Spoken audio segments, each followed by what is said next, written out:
This futuristic building is not a mall or an airport. It's actually the Mayo Clinic in Rochester, and you'll see some crazy things here. But I wanted to show you a few of my favorite things that, unless you're here a lot, you probably don't know about. So, if you're stopping by, maybe first stop in and grab yourself a coffee. That's what I'm heading to go do. You gotta kind of go down by the gift shop area. Yes, there's gift shops here in the hospital. Lots of them, and actually a bunch of little boutique stores, so you're not bored if you're waiting for someone who's, in surgery or something like that. I actually have an appointment today, but I had some time, got here a little bit early, and I figured we'd walk around and take a look at the place. Check this out. This piece is called Winkin' Lincoln, and it's Abraham Lincoln, and he's winking. Back here is the Caribou Coffee. It looks like they just got a poke place in here as well. That's kind of cool. But back here at Caribou is where I'm heading. They also have a Cinnabon Auntie Anne's over there. I'm just gonna wait for my coffee, and once it's through, we'll head on up to our next place. Got my coffee here. It's weird. This Caribou location always seems to burn the flavor of the coffee they give you, so I don't know. Take that with a grain of salt if you're fiending for coffee. There's actually a few other places in this building that sells coffee, so there's a Starbucks, I believe, and a few other things like that. They also have a chocolate place and a Salad Works right next to each other. But what I want to show you first is actually located kind of over here near their resource center. Right here, this fountain is actually from their original building. While most of the building is gone and the surroundings are different, they've left some of the pieces of the historic site untouched, and this is one of them, this beautiful fountain here. And as the top of it's glassed off, it's safe to assume this one's not really for drinking, but it's still beautiful. Cool to see the old craftsmanship of times past. We're gonna walk by some weird art here over by the food court. These little holes in the roof and these weird little patterns. What is this art style even? I'm not even sure what to call it. We'll head into the main floor, but first I want to show you through here, through the back. Here is the Peregrine Falcon program. I watched this a lot while I was in surgery for FFS, which is actually why I'm here, to get a checkup and post-op to see how it's doing, how my face is healing up. We'll talk more about that later. We're going to head into the Plumber building, which has some of the most beautiful Art Deco pieces throughout this building. Even the elevator doors. Just everything's so grand. I love it. Look how beautiful that is. Little ornate arrows going up and down. Let's head on out to our floor, the third floor, which is where this beautiful ceiling hangs above us. These gorgeous lights. And I'm not too sure if it's original to the building, but there's also a fountain over here. This one looks like it actually works, though. Looks pretty old to me. Look at that mouthpiece there. The spit guard or whatever that's called. Let's head on into their little museum they have set up here, the Mayo Historical Society Visitor Center, where they have a bunch of displays set up that you can check out all sorts of medical apparatus, or even their family chocolate cookie recipe, which the tour guide here actually told me that she tried to make them at home and they just did not taste good. So maybe the Mayos weren't made to be chefs, but maybe they were made to be doctors. This is one of the first offices of one of the Mayos. And here is an example of a patient room. Patient would lay down on that bed and doctors would administer their medicine. Lots of little personal items of the Mayo family. Down this hall, they actually used to have the outfits the different nurses wore. I guess that's no longer on display here. Instead, they have some anesthesiology information and devices. They all look kind of gruesome. I don't know. Medicine back then, it's kind of scary. Big needles. Or whatever a Lundy hand roller is. Now this is one of my favorite rooms in the plumber building. I believe this is like a meeting room, but just look at how ornate everything is in here. It's gorgeous. I really like to just take my time through here and look at this whole thing. This beautiful conference table. All these plaques on the wall and licenses of doctors from the past, awards and recognition. Look at the roof here. That's beautiful. I really wish we still did buildings like this. What a time to be alive, and still cool that we can come here and look at what the past used to look like.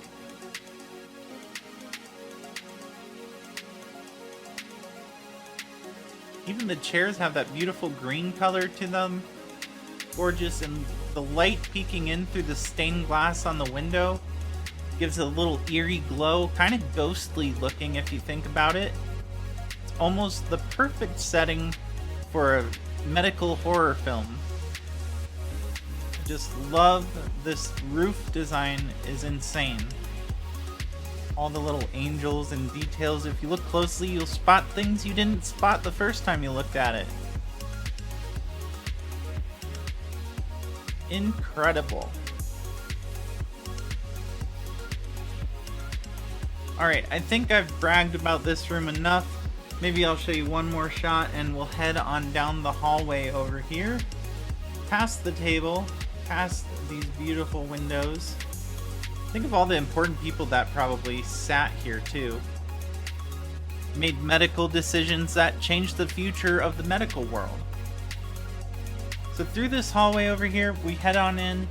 There's a lot more pictures of physicians and doctors and all the people that built Mayo Clinic. Some more personal items of the doctors. C.H. Mayo. Some specs from back then. Some more decorative terracotta originally installed near the top of the plumber building. Here are some more gruesome looking medical items. Kind of wondering why there is a cigarette looking thing sitting up there. Maybe that's not what that is. Some groovy looking scissor looking tong things, a lighter. These do not look fun. I am glad surgery has improved. Some more of those originally planned for the plumber building's exterior. And this looks like some sort of wallet of some sort. Some fancy doctor bag, a physician bag, and a little toolkit. Some more of that granite stuff up here. Also, if you look through the window here, you can actually see another one of the original offices of the Mayo family. I think they're a family? I don't know. I should actually read and do some research on this stuff, but it's not one of the things that sparks me. I just like looking at the beautiful art and enjoying all the things of the past. Here's a bell. This one actually ended up getting a crack in it, kind of like the Liberty Bell. And it was made in England. So they replaced it in 2007. And then here's how you would operate the bells in the building. Kind of looks like an organ almost. Or like something you'd be sewing or weaving with. A loom, maybe? I guess that's a practice bell ringer. Some sculptures over here. More cabinets filled with papers and medals.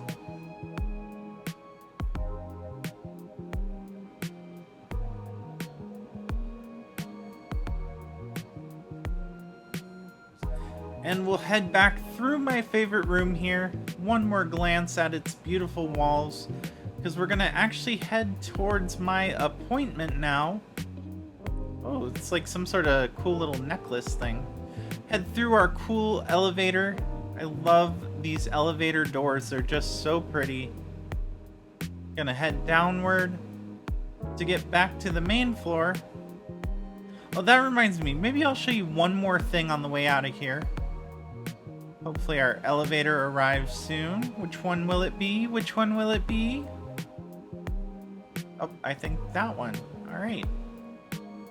Let's head on into our elevator and head on down to the main floor here. Do a little walking. Okay, so I'm back where we started here earlier. On the second floor, I think there's the sub-level and then the main floor. And then this is a Lego version of the building that they're trying to build. It's really cool, all the detail someone took to build this. Look at all this attention to detail, all these little windows individually placed. Incredible. My partner Ivy, she's incredible with Lego. I bet she'd love to get her hands on a set like this. It's absolutely wild. Look at the blue glass you can see through here. You can actually look through and see the people inside. I'm sure there'll be a wall there in real life, but this is just so you can imagine its size. And there's a little church down here. You can see all the people and the flowers walking on the sidewalks, enjoying the view of the Mayo Clinic and the church it surrounds. That must be what they're working on outside right now. Alright, we're gonna head up to my appointment, and I will see you after my appointment. But first, also, when we get up here, I gotta show you one last thing, this view of the 12th floor that we're heading on to right now. Just look at this overlooking Rochester, Minnesota. There's the Collar Hotel. I think that's how you say it. On the ground below. You can see what they're building there. Are we the Lego in the building here? I don't know. I don't see the church, so maybe it's on the other side or something. There's also art pieces on every floor with little information about what the piece is about. So here's some from the floor that I was on.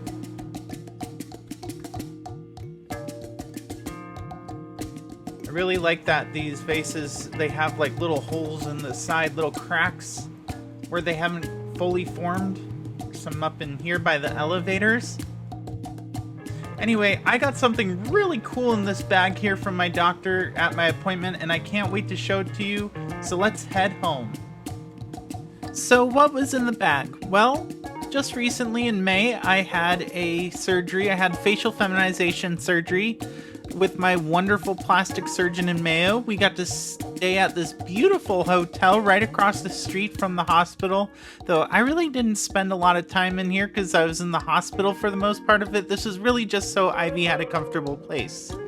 The next morning, we got up super early. I took this picture. I had to take out all my piercings. I look weird without the piercings. And then I was in for surgery for a long time. It was supposed to be 8 hours. It ended up being 16 hours.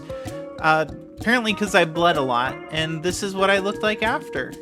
I was pretty swollen and puffy and couldn't even open my eyes, which required a lot of help from the nurse staff, who was wonderful.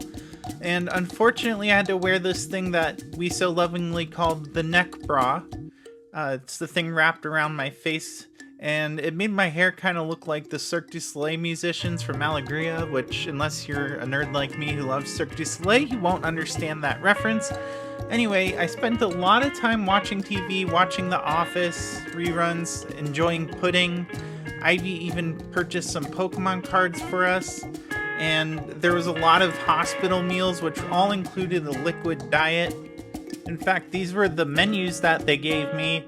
And the food, I'm not gonna lie, it wasn't good, but it's hospital food, and I kind of lived on the mac and cheese. And I was also watching a lot of the Falcon program that I mentioned earlier. I spent several days in the hospital, and honestly, it got more painful the longer that I was there, but that's just normal for the healing process. So thankfully I had Bluey here to help page the nurses when I needed medicine and stuff like that. It was really nice of her. Some bruises formed on my mouth that kind of made me look like the Joker. And I spent a lot of time messaging my friends. Not me watching Food Network when I can't eat food. It's hard to eat food when your face looks like this. But I got some chicken turmeric broth, and that's cooling in front of my little soup fan. I got my propel and some dinner rolls that I rip up and dip in the soup to make them nice and soft. I'm all itchy in this little face wrap thing. It sucks. Everyone in here is so nice. Like, I'm getting the best treatment here at Mayo. I know I look like a Muppet right now, but I'm hoping you'll hurry up and heal soon. And like I said, the staff was super nice. Unfortunately, you're not allowed to shave for the first few weeks because of the fact that your face is completely numb. And we had a lot of scar treatment that they had to do. And one of the nurses, who was so wonderful, by the way, she helped teach Ivy how to apply my scar care.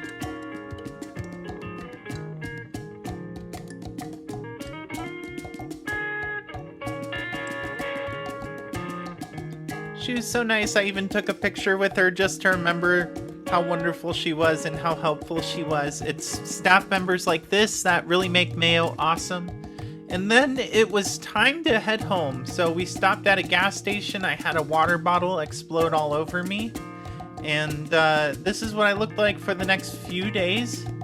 I was healing, my face was slowly getting better, less bruised. It's still very swollen. Even today it's still very swollen. I also got this cool Mr. Mime Kanto, Poke Park Kanto hat in the mail, which was really cool to come home to. There was also these post-operative appointments where we check in with the surgeon, make sure the surgery's going well, healing well, I mean.